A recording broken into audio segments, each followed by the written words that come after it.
Hi అండి, ఇవాళ ఒక మంచి స్నాక్ రెసిపీతో మీ ముందుకు వచ్చాను. ఈవినింగ్ స్నాక్స్గా, మార్నింగ్ బ్రేక్ఫాస్ట్గా సూపర్గా ఉంటాయి. అసలు ముందుగా నానపెట్టిన పచ్చిశనగపప్పు 2 స్పూన్లు, అలాగే 2 స్పూన్ల సగ్గుబియ్యము, 2 స్పూన్ల నానపెట్టిన అటుకులు 2-3 గంటలు నానితే చాలు. 1 కప్పు బియ్యము 5-6 గంటలు నానపెట్టుకోవాలి.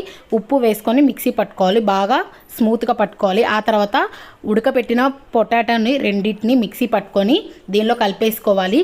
ఆ తర్వాత ఆనియన్స్, పచ్చిమిర్చి, కొత్తిమీర, కరివేపాకు, బేకింగ్ సోడా, జీలకర్ర వేసుకొని బాగా కలుపుకోవాలి 5 నుంచి 7 నిమిషాల పాటు.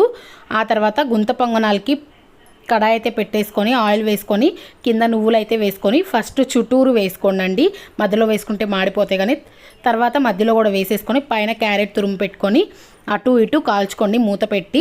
చాలా టేస్టీగా ఉంటాయి, పిల్లలకు కూడా చాలా ఇష్టపడతారు. అలాగే కొద్దిగా ఆయిల్ ఫ్రీ కదా, ఆయిల్ ఎక్కువ కూడా పీల్చదు. సూపర్ అంటే సూపర్ ఉంటాయి. బోండాలకు కూడా వేసుకోవచ్చు, దీన్ని ట్రై